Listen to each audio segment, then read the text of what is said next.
यदि मुकुमलुङबाट केवलकार हटेन भने, मुकुमलुङबाट राज्य हटेन भने, मुकुमलुङबाट चन्द्र ढकाल ब्याक हटेन भने पदम चेन्जीलाई मात्र कालो मोसो होइन, जो ब्याक हट्दैन ती सबैले कालो मोसो दल्ने दिन अब आउँछ मित्रहरू र गर्नुपर्ने स्थिति छ।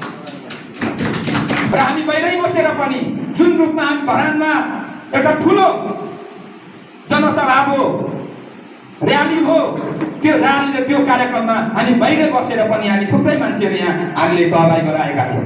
दमकको कार्यक्रममा पनि हामीले सहभागी गरेका थियौँ र हामी 4 गते घटना पछाडि 6 गते हामी सबै मुकुमलुङमा भिड्न जाने भनेर तयार भएको अवस्था थियो। तर वान्टेड भइसकेपछि तपाईहरु नआउनु, तपाईहरु तलै काम गर्नु भनेपछि हामी बाहिर बसेर पनि काम गरिराखेका थियौँ। हाई कमान्डको सल्लाह बमोजिम हामी केही साथी सहित हामी बाहिर निस्केकै हो र हामी भूमिगत अर्थात् अरभूमिगत अवस्थामा रहेकै हो। यति बेला हामी थुप्रै समस्याहरू बाजुक हामी हरेक खालको आन्दोलनमा अगाडि बढ्नुपर्ने स्थिति आएको छ। यो निर्माण अहिलेका सत्तारूढ कांग्रेस र एमालेका झण्डै दिदिएको सरकारले जो जनता, समुदाय, समाज भन्दा समुदायको हक हित भन्दा बाहिर गएर काम गर्न थालिसकेपछि, देश भन्दा बाहिर गएर विकास र समृद्धितिर काम गर्नुपर्ने ठाउँमा भ्रष्टाचारले प्रश्रय दिएर कार्य गरिरहेको कारणले गर्दाखेरि आज विभिन्न खालका आन्दोलनहरू पनि उठियो। हाई कमान्डको सल्लाह बमोजिम हामी केही साथी सहित हामी बाहिर निस्केकै हो र हामी भूमिगत अर्थात् अरभूमिगत अवस्थामा रहेकै हो।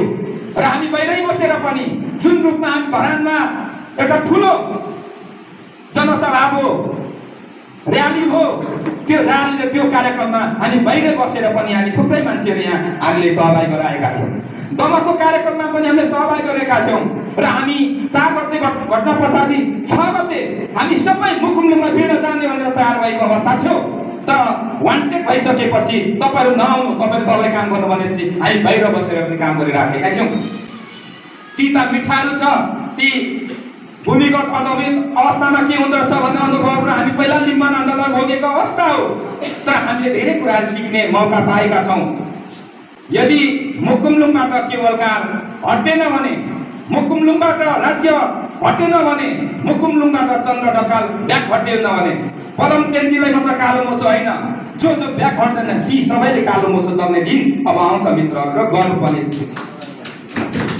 हामी कति पनि गराएका छैनौँ। हामी अझ शक्ति मिलेको छ। जो प्रशासनले हामी माथि जो दमन गर्यो त्यसले अझ हाम्रो नसामा रगत उम्लिरहेको छ। जुन रूपमा अझ त्यो ताप्लेजुङ फुङलिङमा घटेको घटनाले आज ताप्लेजुङ मात्र होइन, सिङ्गो देश सिङ्गो विदेशबाट हामीले हौसला प्रदान भएको छ। हामी हरेक खालका आन्दोलन गरिसकेका छौँ र अब गर्न बाँकी के आन्दोलन गर्नुपर्ने हो त्यो अब हाम्रो छलफलले हुनेछ। र मैले भन्दै आएको छु, अब जुन बैठकले मात्र होइन, हामी बसेर लाइभ बसेर भौतिक रूपमा बसेर हामीले निर्णय गर्नुपर्दछ। यदि हामीले वार कि पारको आन्दोलन गर्ने हो भने त्यो किसिमले हामीले जान सक्नुपर्छ। त्यो खालको तयारीहरू हामीले गर्न सक्नुपर्दछ। त्यो खालको जनशक्ति, त्यो खालको आर्थिक व्यवस्था, हरेक खालको अब हामी रणनीतिक रूपमा हामी अगाडि नजाने हो भने हाम्रो आन्दोलन रोकिएर जान सक्छ मित्रहरू। तर हामी कति पनि विचलित नभइकन हामी मुकुमलुङबाट केवलकार ब्याक हटाएर छोड्यौँ। मुकुमलुङ आन्दोलनसँगै यो सांस्कृतिक सम्पदाहरू, आस्था र विश्वासको केन्द्रहरू जस्तो बनाउने काम मुकुमलुङ मात्र होइन, तपाईँको विभिन्न ठाउँमा गर्दै आएको छ। 2-3 वर्ष अगाडि मात्र खुवालुङ पनि त्यस्तै ध्वस्त बनाउनु खोजिरहेको छ। त्यो हाम्रो आन्दोलनले रोकेको थियो। आज हल्लेसी बनाएको छ, जसले सिलिङचुङ भनेर बुझिँदो रहेछ, त्यसले हल्लेसी बनाइदिएको छ। पश्चिममा जाने भने मगरहरूको ढोर पाटनलाई पनि त्यहाँ विस्थापित गर्दैछ। मगरहरूको पनि तामसालीमा पनि आफ्नै किसिमको त्यहाँ आन्दोलनहरू चलिरहेको छ। यी सबै सांस्कृतिक आन्दोलनहरूलाई हामी अब एक बनाएर हामी मेचीदेखि महाकालीसम्मको पनि सांस्कृतिक आन्दोलन र पहिचानको आन्दोलन जोड्नुपर्छ भन्न चाहन्छु। कि अहिले हामीसँग हाम्रो कानमा मुकुमलुङ आन्दोलनसँगै कोशी खारेजी आन्दोलन पनि हाम्रो कानमा आएको छ। हामी यो सँगै यो दुईटा आन्दोलनलाई अब कसरी मिलाएर लानुपर्ने यो बारेमा छलफल गर्न आवश्यक छ। कि आज मैले अघि भने यो ओली सरकारको जुन रूपमा चाहिँ अविश्वास काम चलिरहेको छ, देशमा घातक कामहरू गरिरहेको छ, जुन कारणले आज राजावादीहरूले सल बलिरहेका छन्।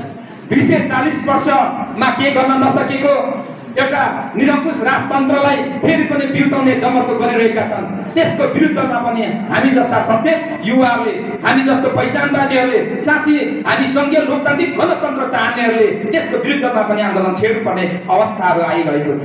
त्यसले गर्दाखेरि यी सबै खालका क्रान्ति, सबै खालका आन्दोलनलाई, सबै मुद्दाहरूलाई हामीले एक ठाउँमा राखेर गोलबद्ध भएर अब हामी सबै पहिचानवादीहरू, सङ्घीय लोकतान्त्रिक गणतन्त्र नेपाल चाहनेहरू एक भएर अब यो देश बनाउने जिम्मा हामीले लिनुपर्ने अवस्था छ। मैले यो किन भनिरहेको छु भने 103 वर्ष राणा शासन हटाइयो 2007 सालको आन्दोलनले, 30 वर्ष पञ्चायत शासन हटाइयो 46-47 सालको आन्दोलनले, 240 वर्ष राजतन्त्र हटाइयो 62-63 को जन आन्दोलनले, जुन आन्दोलनहरूमा हजारौं नेपाली नागरिकहरू शहीद भएका छन्। तर के भयो भन्दाखेरि राणा हटाइयो तर नेताहरू राणा जस्तै व्यवहार देखाए, 30 वर्ष पञ्चायत हटाइयो तर फेरि पनि यो राज्यलाई अँगाल्ने सम्हाल्नेहरू फेरि पञ्च जस्तै भए, 240 वर्ष राजतन्त्र हटाइयो फेरि पनि त्यस पछाडि नेतृत्व गर्ने यी नेताहरू ती राजा जस्तै भए, जुन कारणले यो देशले आज दुःख भोगिरहेको छ, हामीले दुःख भोगिरहेका छौँ। त्यसले गर्दाखेरि ती पार्टी, मैले भन्दै आएको छु, यी पुराना पार्टी र पुराना नेताहरूले ध्वस्त नगरिकन यो देश बन्दैन। व्यवस्था सबैभन्दा राम्रो भनेको सङ्घीय लोकतान्त्रिक गणतन्त्र नेपाल व्यवस्था नै राम्रो हो, तर नेताहरूको आचरण व्यवहार दृष्टिकोण परिवर्तन नहुँदाखेरि आज हामीले दुःख भोगिरहेका छौँ। त्यसले गर्दाखेरि ती पार्टी र ती पुराना नेताहरूले ध्वस्त बनाएर अब हामी नयाँ युवा नेताहरू अगाडि बढेर यो देश बनाउने हामीले जिम्मा लिनुपर्दछ र यो देशलाई हामीले बनाउनुपर्छ। बनाउन सकिन्छ जबसम्म हामीले क्रान्ति मात्र गर्न होइन, क्रान्तिलाई शक्तिको रूपमा राखेर त्यो शक्तिले सत्ता निर्माण गर्दछ भन्ने बुझाइलाई हामीले अगाडि सार्दै शक्तिबाटै सत्ता निर्माण गरेर जबसम्म हामीले सत्ता निर्माण गर्न सक्दैनौँ तबसम्म यी एकात्मकवादीहरूलाई, नस्लवादीहरूले हामीले पेलिरहन्छ। त्यसले गर्दाखेरि अब सत्ता निर्माण गर्ने ठाउँमा पनि हामी अगाडि बढ्नु पर्दछ मित्रहरू।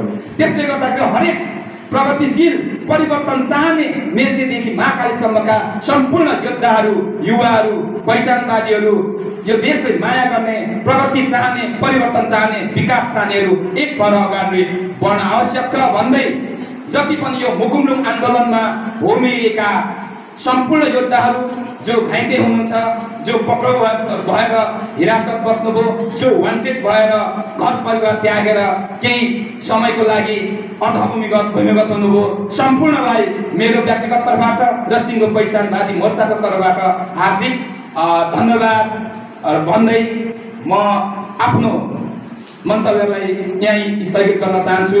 जय पहिचान, जय मुकुमलुङ।